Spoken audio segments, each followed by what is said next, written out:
Salut tout le monde, j'espère que le confinement se passe bien chez vous, que vous vous ennuyez pas trop. Moi ici ça va bien. Je vous fais un retour sur le problème de l'escalier que j'ai mis la semaine dernière. Moi de mon côté, dans mon atelier, je suis en train de préparer les morceaux. Je vous montrerai ça à un moment donné.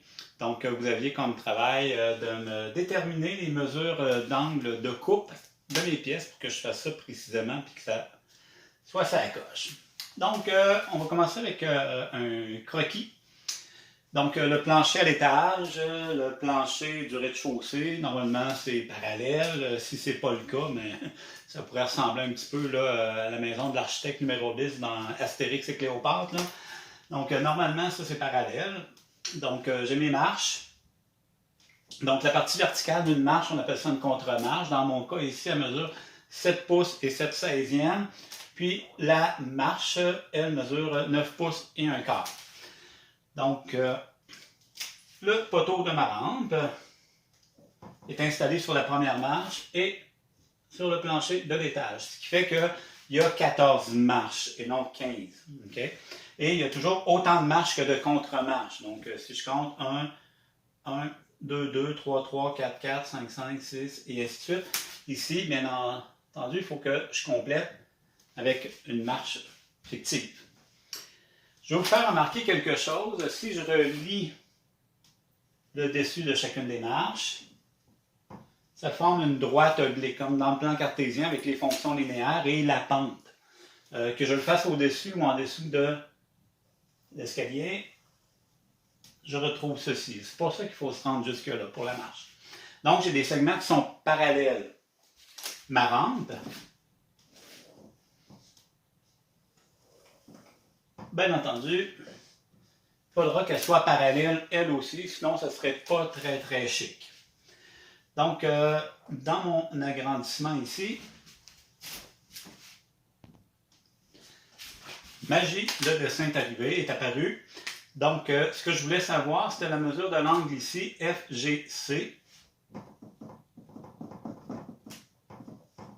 qui va être la mesure de mon angle de coupe. Alors, comment je peux trouver ça? Imaginons une ligne horizontale qui passe par le point G, donc elle est ici. Donc, bien entendu, elle est parallèle au plancher. Ce qui fait que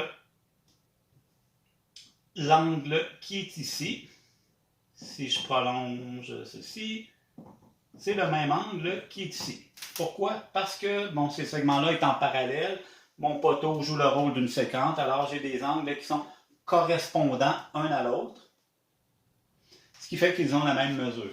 Donc l'angle qui est ici, c'est mon angle d'élévation de mon escalier. Je vais l'appeler θ. L'angle d'élévation d'escalier. Bon, pour l'escalier au complet ou pour une marche, ben, c'est le même. Parce que la marche ici, et si je prends le grand triangle qui forme mon escalier au complet, ben, c'est des triangles semblables. Alors, je peux calculer mon angle ici d'inclinaison à partir de ma marche et ma contre-marche. C'est un triangle qui est rectangle, bien entendu. Une marche, c'est perpendiculaire à sa contre-marche. Donc, j'ai un triangle rectangle avec deux mesures de côté connues. Alors, si on se rappelle, on peut utiliser la trigonométrie pour déterminer la mesure de cet angle-là, qui est celui-là ici, qu'on retrouve ici. Il y a trois endroits. Donc, comment on fait pour identifier la fonction trigonométrique à utiliser? Bon, on regarde les mesures qu'on connaît, puis on les identifie en fonction de l'angle connu. Donc, lui ici, c'est le côté opposé à l'angle que je cherche. Celui-ci en bas, c'est le côté adjacent à l'angle que je cherche. Donc, si on se rappelle avec le truc mémotechnique, SOHCAHTOA. Donc, j'ai un opposé, un adjacent. Opposé, adjacent, c'est ma fonction tangente. Alors, je peux calculer avec la fonction tangente de l'angle inconnu. Ça va être le rapport entre le côté opposé qui mesure 7 pouces et 7 seizièmes. Bien sûr, vous pouvez le mettre en nombre décimal, ce qui va donner 7,4375, je crois, divisé par 9 et 1 quart ou 9,25. Donc, pour trouver la mesure de l'angle, il faudra calculer la tangente moins 1 du rapport ici, 7 et 7 seizièmes sur 9 et un quart. Et vous allez trouver comme mesure d'angle 38,8 degrés. C'est l'angle d'inclinaison de mon escalier par rapport au plancher. Donc, je ramène mon angle ici. Donc, mon angle de couple est sur ma main courante, ma pièce qui est ici. Donc, le poteau est à la verticale, le plancher est à l'horizontale, donc ils sont perpendiculaires. Donc, l'angle que je cherche, l'angle FGC, est complémentaire à l'angle d'inclinaison de mon escalier que je viens de déterminer. Donc, en faisant 90 moins 38,8, je vais trouver 51,2 degrés. Alors, voici l'angle de coupe que je devrais utiliser pour ma main courante. Alors, ça, c'est la réponse à la question A de la tâche 1. OK, allons à la question B de la tâche 1. Donc, la mesure de l'angle de coupe, mais dans la partie haute de la rampe, donc à l'étage. C'est donc l'angle qui est ici. Donc, ce qu'on cherche cette fois-ci, c'est la mesure de l'angle EDH. Qui va être une mesure d'angle qui va être différente de celle en bas, parce qu'ici, on fait le lien entre une rampe qui est inclinée par rapport à l'horizontale, ici, une rampe qui est inclinée par rapport à un plan qui est vertical. Et en plus, on veut joindre deux pièces de bois avec un angle de coupe. Donc, pour que ça fitte parfaitement, l'angle est différent en haut qu'en bas. Particularité, en menuiserie, lorsqu'on veut assembler deux pièces et qu'on veut que ça s'assemble parfaitement, l'angle qui est ici correspond, donc dans le fond pas l'angle, mais dans le fond le segment DH est une bisectrice de l'angle qu'on a entre la pièce horizontale et la pièce inclinée. Donc, si on était capable de déterminer cette mesure d'angle-là, on pourrait trouver la mesure de l'angle de coupe que l'on cherche en divisant l'angle par 2. Donc, j'avais mis sur le croquis une ligne comme ça qui est horizontale, donc qui est ici, qui est parallèle au plancher de l'étage, parallèle au plancher en bas. Et cette ligne-là qui est l'inclinaison de ma rampe. Bon, alors si je prolonge ceci et je compare ça avec le plancher, ces deux segments parallèles, ma rampe, si je la poursuis, donc ça joue le rôle d'une séquence, ce qui fait que l'angle qui est ici et mon angle d'inclinaison qui est là, ce sont des angles alternes internes, donc ils ont la même mesure. Alors, on avait déterminé lui à 38,8 degrés, donc on le retrouve ici, ce qui fait que ici à l'intérieur, j'ai 38,8 degrés. Donc, le segment KD est une droite, donc ceci fait 180 degrés. Alors, l'angle KDE est donc supplémentaire à 38,8. Donc, mon angle ici, la mesure de l'angle KDE, est égale à 180 moins 38,8, ce qui fait 141,2 degrés. Étant donné que le segment DH est une bisectrice, alors en coupant l'angle ici en deux, donc 141,2 degrés divisé en 2, on va avoir 70,6 degrés. Voici la mesure de l'angle de coupe qu'on recherchait pour la partie en haut de la rampe.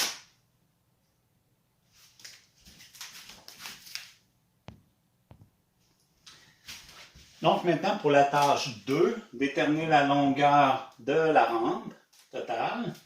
Ce qui était mentionné dans le document, c'est que le bout de la rampe arrivait avec le bout de la marche ici et avec elle. Ce qui faisait qu'on avait 14 marches. Donc, la rampe qui est inclinée doit correspondre à l'hypoténuse d'un triangle qui sera rectangle, qui comprend 14 contre-marches et 14 marches. Donc, il y en a qui ont fait l'erreur suivante, ils ont compté les lignes ici, donc ils ont vu qu'il y avait 15 contre-marches et 14 marches. Bon, le poteau étant sur la première marche, donc ça en fait une de moins, mais il ne peut pas y avoir une quantité différente de marches et de contre-marches. Ce qu'ils n'avaient pas compté, c'était le segment qui est ici, à l'étage, qui faisait une 14e marche avec 14 contre-marches. Donc, pour trouver la longueur totale, il suffit de déterminer ici là, 14 fois 7 pouces et 7 seizièmes, parce qu'il va y avoir 14 contre-marches, et 14 fois 9 pouces et 1 quart pour la longueur totale. Donc, avec ces dimensions-là, étant donné qu'on va avoir un triangle rectangle, il suffira de déterminer l'hypoténuse, la valeur de L au carré, qui sera égale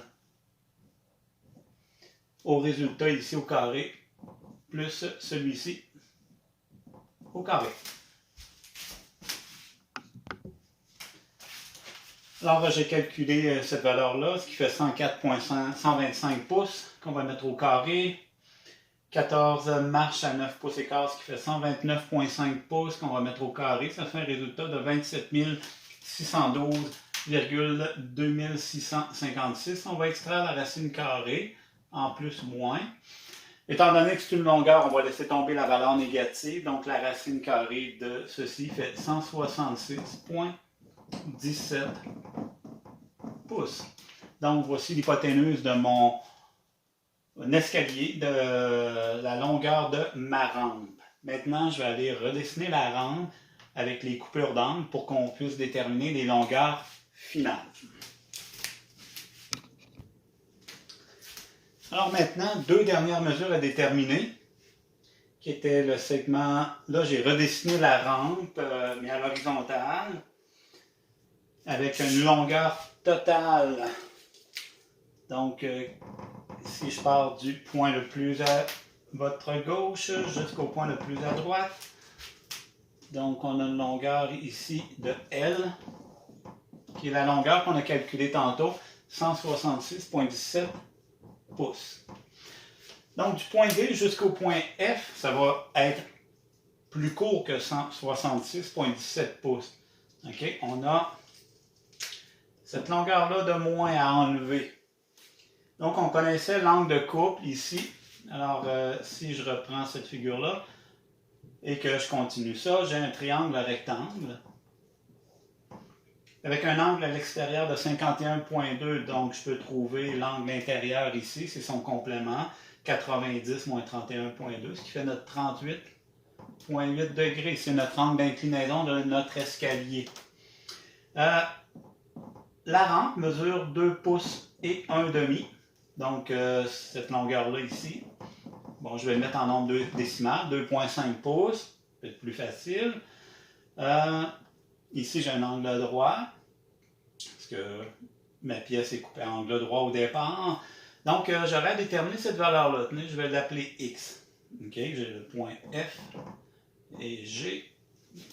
Donc, j'ai la mesure d'un angle, je cherche le côté opposé, je connais le côté adjacent, donc c'est encore la même relation de tantôt, la fonction tangente. Donc, si je calcule la tangente de l'angle, c'est l'angle G, ou de 38,8 degrés, ça va être égal à la mesure du côté opposé qui pour l'instant est inconnu, que j'ai nommé X, divisé par 2,5. Donc, en mettant lui sur 1, X sera donc égal à 2,5 fois la tangente de 38,8. Ce qui donne 2,01 pouces. Donc, le petit bout qui est ici, ben, je dois l'enlever du 166,17, donc 2,01, ce qui va nous donner un résultat de 164,16 pouces. Ce sera la longueur que j'aurai un coup ma pièce terminée du point D jusqu'au point F. Alors, si on fait la même chose maintenant pour déterminer la mesure de H en bas jusqu'à G, donc j'ai cette partie-là, donc il y a un petit bout ici que je dois enlever, alors je dois le déterminer. Donc, de H jusqu'à G, ça va être 166,17, la longueur totale, moins la partie que je vais couper avec ma scie. Alors, allons voir comment on va la trouver. J'ai le point D, H. Bon, l'angle extérieur, 70,6, donc l'angle intérieur, c'est son complément. Donc, 90 moins 70,6, ce qui va donner 19,4 degrés.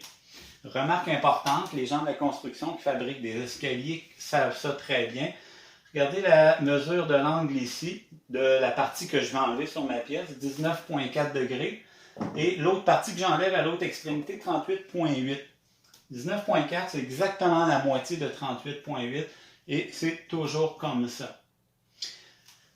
Donc, la largeur ici, 2,5 pouces.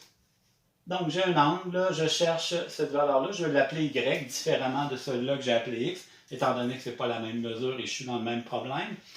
Donc, encore là, j'ai un angle opposé l'adjacent. Encore, je peux faire la tangente.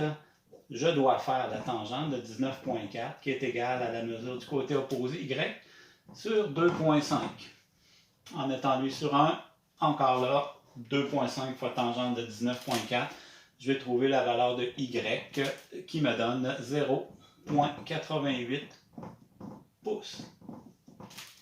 Que je vais enlever ici. Et je vais avoir une longueur HG de 165,29 pouces. Alors, je vais avoir besoin d'une pièce de bois pour ma main courante.